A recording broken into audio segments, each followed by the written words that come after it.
Once upon a time, a girl fell in love with a wolf. Or wait, wasn't it a vampire? A half-human, half-dog demon hybrid? Oh, it wasn't an ageless, immortal being, that's right. Wait a minute. It was a beast? Are you sure it was just a beast?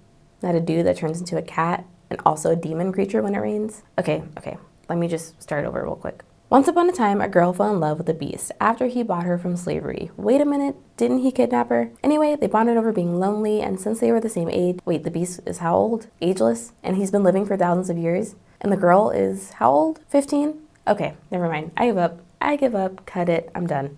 Why is it that the girl X beast dynamic, despite having some of the most fantastic and most beloved story retellings of all time, tends to fall into some of the weird, strange, and even taboo tropes that make most people think that anime is nothing but this kind of stuff, even though this dynamic did not even originate in anime or Japan.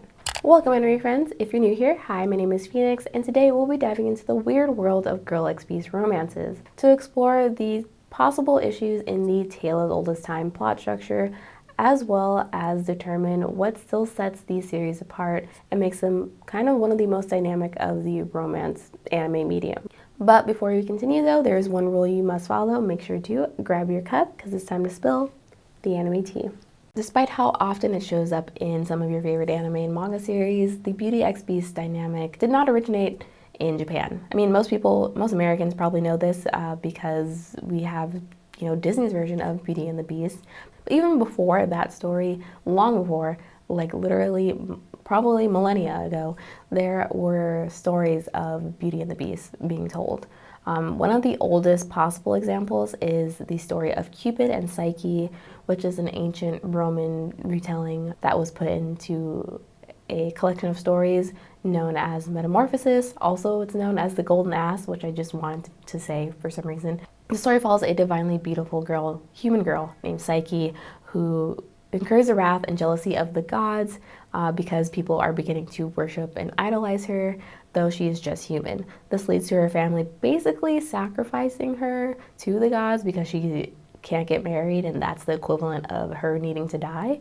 But she gets saved by Cupid, who ends up being this god who was cursed by his mother because he fell in love with a human girl, and his form is all distorted and beastly. When he saves Psyche, she ends up in his meadow where inanimate objects dance, play, and entertain and feed her.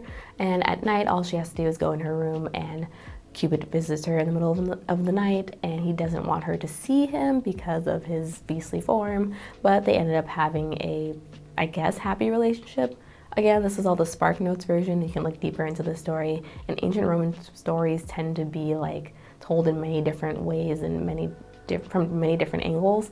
So this is possibly just one retelling of it, but it does set up a precedent for a lot of popular tropes that continue to persist in the Girl X Beast, Beauty and the Beast story structure that we will be talking about later on. Many centuries, millennia later, a retelling of this story came about in France, where Gabrielle Suzanne Barbeau de Villeneuve ended up retelling the story that she overheard from a chambermaid on her trip to America, and many of these similar aspects still remain, but just with a slightly more human touch, with both the Beast and Belle coming from royal families and long elaborate backstories for both of these main characters. This was then shortened down and retold into a more well-known retelling known as La Belle et la Bête, Beauty and the Beast, by Jean-Marie Le Prince de Beaumont in 1756, only, a couple years after Villeneuve's version.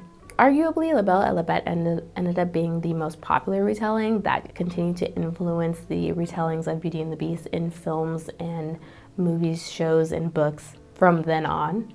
But the popular dynamic of Beaumont's version being that they changed Beauty's family dynamic to be that of a merchant. Her father's a merchant, and she ends up giving up, self-sacrificing herself, basically to release the burden of her family, who has now gone into financial ruin, by going to live with the Beast.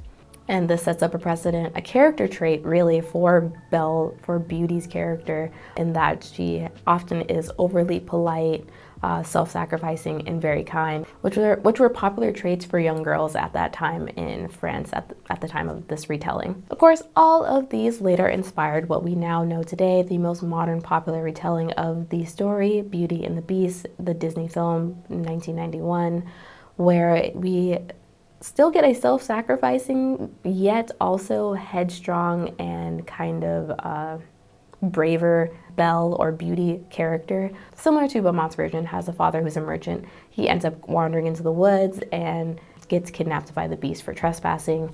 Belle goes to save him by basically giving up her own life in place of her father's, and she ends up living in the castle with the Beast, where she learns about the Beast's true nature, learns that he's a lover of books just like her, and they end up falling in love within the span of a few days, which is in true Disney fashion. Even now, with modern directors of like this century, referencing Beauty and the Beast and Disney for inspiring the modern takes on the age-old tale.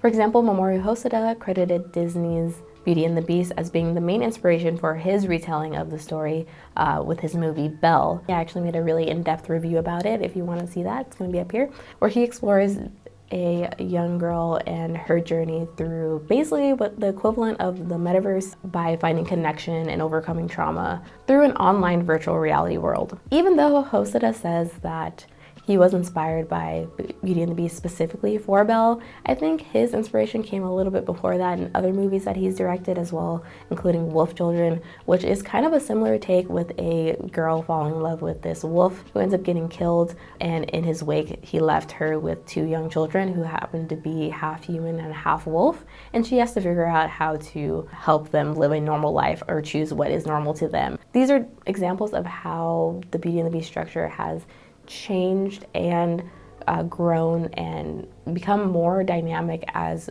different creators have told them over time. Some other fantastical retellings of the Beauty and the Beast structure are really popular series like Inuyasha, where a young girl named Kagome falls into a well and ends up saving and eventually falling for a half-human, half-demon dog hybrid person named Inuyasha. There's also a more recent, crazier retelling of Beastars, which follows anthropomorphized animal beings and their relationships with one another, specifically a wolf and his love for this bunny. Sets up some crazy dynamics that I don't know if Disney could have ever predicted when they created Beauty and the Beast. Though Disney, I will never forget that you tried to convince us all to ship a fox and a bunny in your movie Zootopia, so you kind of set the precedent for this. It's all your fault. If you ever want to know if your favorite romance series happens to be a retelling of Beauty and the Beast, there's a couple of tropes that these types of retellings tend to have. The first being that the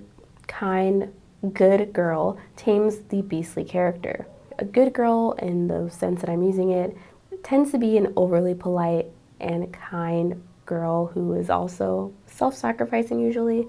Basically the precedent kind of set up by Beaumont's retelling of La Belle et la Bête. These girls' personalities tend to promote the idea that they are worthy of love and they're the only ones who can really change the aggressive, potentially abusive love interests in their stories. These character dynamics aren't just limited to fantasy series, but also some slice-of-life romances, like, for example, My Little Monster, where a quiet and studious Shizuku garners unwanted friendship from her beastly classmate Haru and gains an urge to tame and help him control his violent nature. There's also Wolf Girl and Black Prince, where a girl enters into a fake relationship with the meanest guy on campus at her school, in the world of anime, in all of anime, arguably, and ends up falling for him even though he never changes his personality, hence why there are so many videos breaking down why Wolf Girl and Black Prince is one of the worst shoujo animes out there, but I digress. A series that mixes fantasy and slice of life together pretty well and also uses the Girl X Beast Beauty and the Beast retelling is Fruits Basket, which has one of the most well-known self-sacrificing good girls of all time, Toru Honda, who is able to see past the cursed and outcast Kyo's beastly attitude, even saving him from his own self-loathing. Even Ghibli films aren't safe from using the Girl X Beast retelling. For example, in Howl's Moving Castle, we follow a young, insecure Sophie who is a good girl of her family. She is the oldest, she is the most responsible, but still garners the attention of the beautiful traveling wizard Howl, only to be cursed into looking like an old lady by a jealous witch. Though annoying at times, the good girl saves the evil or beastly male character is probably one of the most innocent tropes on this list, at least compared to this next one. So, many people are probably familiar with the term Stockholm Syndrome. It is defined to be a coping mechanism for those in abusive or captive situations in which the victim develops positive feelings for their captor. Many Girl X Beast stories start off with the captive despising their captor, but slowly coming to respect and even fall in love with them in the end. For example, in Kakuriyo, Bed and Breakfast for Spirits, we follow a young girl named Ai who gets captured by an ogre king and is told that she has to marry him, and if she decides not to, he will literally eat her, all because her grandfather left her as collateral in his debts and he died before he could pay it off. Though some things happen and Ai doesn't have to marry the ogre king or get eaten by him, she finds her own way. The story still comes full circle by having her be romantically interested in the ogre king in the end. As we've learned from retellings of Beauty and the Beast in the past, kidnapping is kind of the main thing, but it is not the only thing, because in anime, people have imaginations and they've decided to flip this type of situation on its head and come up with new ways to get the girl into the beast's clutches. Some girls give their lives purely out of loneliness and desperation, like in Tale of Outcasts, where an orphan girl gives up her ability to see just so that she can stay with the demonic beast that spent some time with her. And others are forced into taking on positions they never asked for, like in Kamisama Hajimemashita, or English watchers may know it as Kamisama Kiss, where a young girl named Nanami, due to her father's gambling addiction, ends up on the street and homeless, only to save a god who ends up giving her his abilities and his home, and she is forced into taking on his job as a land god and learning the rules, and as well as having to deal with a tsundere, mean-spirited fox god familiar who wants nothing to do with her. Some flip the script even still by literally reversing the situation and having a young girl save a beastly creature who is enslaved. Like in Sugar Apple Fairy Tale, where a young Anne Halford goes off on a mission to become the next silver sugar master like her mother. On the way to her competition, though, she discovers the brutality of slaves along the way and ends up saving 2 of them, one of which, though, she ends up keeping as a slave in order to help her get to her next destination. And others still flip the script back around by having the beast by the girl who has been captured and put into slavery, and then force them to be their wives, like in Ancient Magus Bride. And fans still don't seem to be tired of these tropes, because coming soon to an anime streaming service near you, another anime where the beast falls in love with the girl sent to be a sacrifice is Sacrificial Princess and the King of Beasts. And you thought these tropes were bad enough on their own? Well, I haven't gotten to the good part yet. If you watched my other video, Romance Anime Tropes That Need to Go, then you probably already know how I feel about age gaps. And unfortunately, Beauty and the Beast retellings are full of them, especially in anime, because I don't know what it is. Anime loves pairing teenagers with adults. I don't know why, I don't know. Sure, there are a few decent ones like Fruits Basket who actually have 2 characters who are the same age, or at least, a love triangle where all the characters are the same age, hallelujah. But did you know that even in the beloved classic Howl's Moving Castle, there's almost a 10-year age gap between Sophie, who's 18, and Howl, who's about 27, which I didn't even know about until researching it for this video. In Kamisama Kiss, Tomoe, the fox god familiar, is this ageless god creature who has lived for a really long time, and Nanami is literally 17. Why not 18? Why not 20? I don't know. Who knows? There's also Sugar Apple Fairy Tale, which pushes a romance between a 15-year-old and a 70-year-old fairy. Though it tries to cover its own ass by saying that 15 is like the age of adulthood, basically, in that world, it still is weird. Like, can we just talk about it? And again, with Ancient Magus Bride, do I even need to say it? It gives itself away in the title.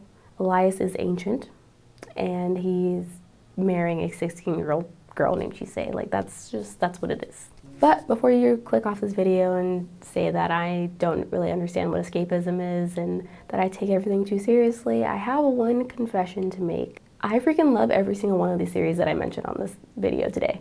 I actually made this video to explore my own hypocritical nature about how I feel about all of these series versus the series that I disliked in my romance anime tropes that need to go, because I have questions for myself and I want to know if I'm the only one who feels this way. So I've come up with two possible reasons why I love these series, why I love Girl X Beast retellings, despite all the age gaps, despite all of the crazy kidnapping situations that go on, despite all of that. Why do I love all these, though I hate, kind of despise even, when these age gaps or tropes are shown in like regular slice of life romance dramas where there's no fantasy or magic involved at all. And I've come up with two reasons. The first being, I think there's a bigger separation from reality and fantasy in magical fantasy anime. I mean, I guess that makes sense when I say it aloud. For the most part, personally, it's upsetting to me to see like really negative dynamics and toxic dynamics between regular human characters because it feels too close to real life. Whereas with fantasy, we're exploring relationships between beasts and humans, and I don't really have as much of an issue with it because these beasts don't exist. The situation would never exist in real life, and that makes me feel at peace with myself. I've seen comments saying that I take certain aspects of anime a little too seriously and that, you know, at the end of the day, it's just animation, it's not real, chill out. And I can respect those comments, totally understand. Sometimes I need to tell myself to chill out. But on the other hand, I do remember being 12 and watching lots of anime, not just anime, but shows, cartoons, dramas, real shows even, that love to promote really toxic relationships for some reason. It kind of felt, because I saw them so much in so much media, it felt that it was something that I had to or should have aspired for in my own life, in my own relationships. But I wish there was someone there to remind me or tell me even that these relationships are just wish fulfillment for people. They're not something that you should actually look to aspire to. They are just for fun. So yeah, I'm biased and I think that watching fantasy romance anime is easier to digest than watching, basically, I'm gonna keep bringing this up, Kyoko and Toru's dad in Fruits Basket. That will never not hurt my stomach. Like, the way they talked about it, everything that went on in that prelude, I just could not, because it turned my stomach.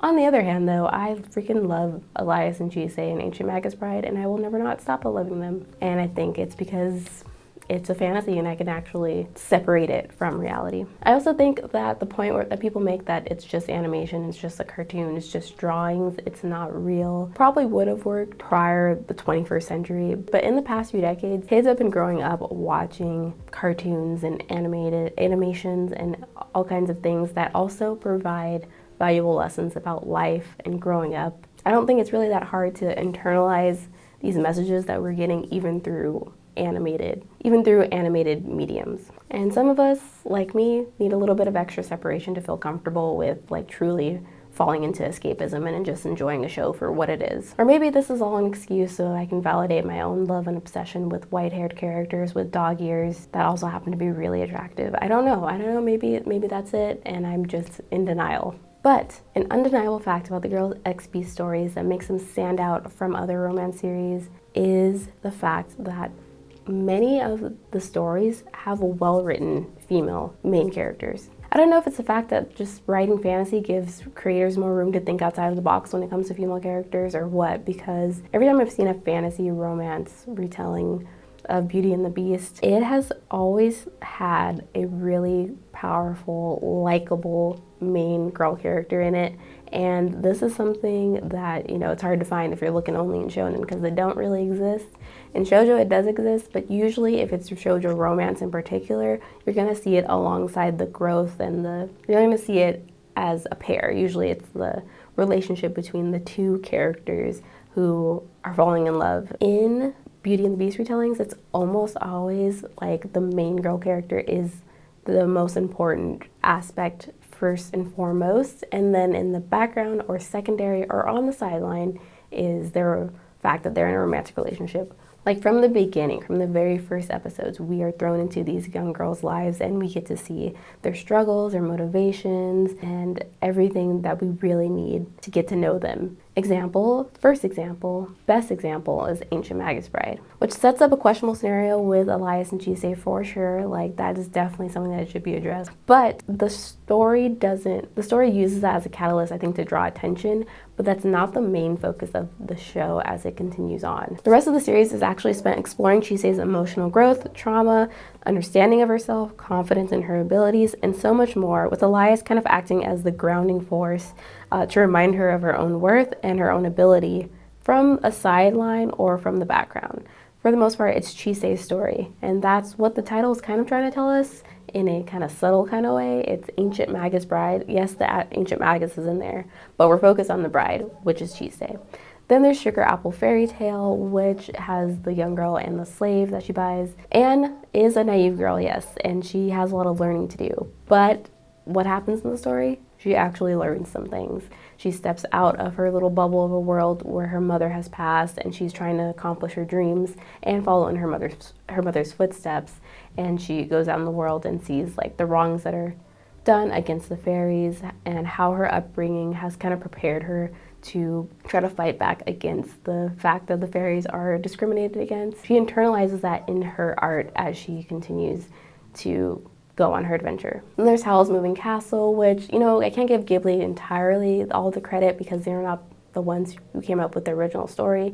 And I haven't read the actual novel behind Howl's Moving Castle. They did such a great job adapting it that it helped to cement the real moral of the story, which is that both characters end up finding and loving and accepting themselves through each other despite their looks getting in the way. And there's Kakuriyo, where the young girl gets kidnapped by the Ogre King. But a great aspect about Kakuriyo that I didn't mention when I was talking negatively about it, the main character is actually really headstrong, pay back her grandfather's debts by starting her own restaurant in which she feeds the spirits of the inn, and she creates bonds with them through it.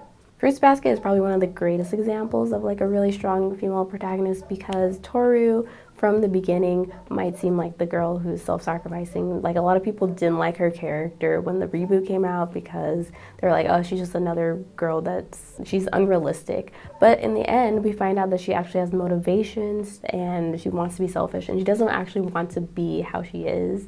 That actually helps to change the entire dynamic of the story. Like, her following her own selfishness and going after what she wants ends up helping the people around her, and it helps her get what she wants in the end. And in Kamisama Kiss, we just get an adorable kind of situation with Nanami, who accepts her responsibilities and her new life and approaches challenges with optimism, and there's lots of comedy, and we also get to explore our feelings with the really attractive, gorgeous fox god familiar Tomoe. Even though he's a little bit of a butt at the beginning, he actually genuinely gets nicer as time goes on, and he just ends up teasing her. This isn't helping what I said about how I'm just using this all to validate my own love and obsession with white-haired characters with dog and fox ears, because I can't even explain. And some notable aspects of how the girl X beast dynamic is shifting and changing away from these like negative tropes. We have series with platonic relationships between young girls and beasts who are kind of more like father figures. Like, for example, in the story The Girl from the Other Side, and even Somali and the Forest Spirit. Not every Girl XP series is perfect. There's still some questionable ones. I still am not quite sure about Tale of Outcasts. It's a little sketchy. And we haven't seen what Sacrificial Princess in The King of Beasts has yet to offer us, but they might let their really good parts, the parts where they focus on the main girl characters and their growth, outshine whatever negativity may come from some of the tropes that they tend to overuse in these types of stories. So what are your thoughts on the Girl X Beast dynamic? Do you agree or disagree with some of the things I talked about? Is it easier to enjoy these series because it feels more like escapism because there's fantasy and magic and things that don't exist in real life? Or do you disagree? Let me know in the comments below. I also want to be transparent and say, one, I recorded this video several times over, and the last time I recorded it, which was supposed to be the very last time I recorded it at all, I ended up uploading the video to my desktop and finding out that it was blurry. The entire thing was blurry and you couldn't see my face, and it was a whole mess. So that's why for most of this video you won't be seeing my face pop up as often as it normally does. yeah, it's been a whole mess. Thank you for sticking around and being patient with my videos and my channel. I'm so very thankful for all of you that have subscribed and watched. We are like 15,900 subscribers, which is insane to think about. Like, coming from just a couple months ago, I only had like 2,000, and now there's so many more people that have watched and enjoyed my channel. And then like everyone putting in their thoughts in the comments, I always love seeing as well. So thank you so much for sticking around. If you want to watch more videos of mine, maybe check out this one next. And yeah, thank you so much for watching. Remember that beasts need love too, and I will see you guys in the next video. Peace.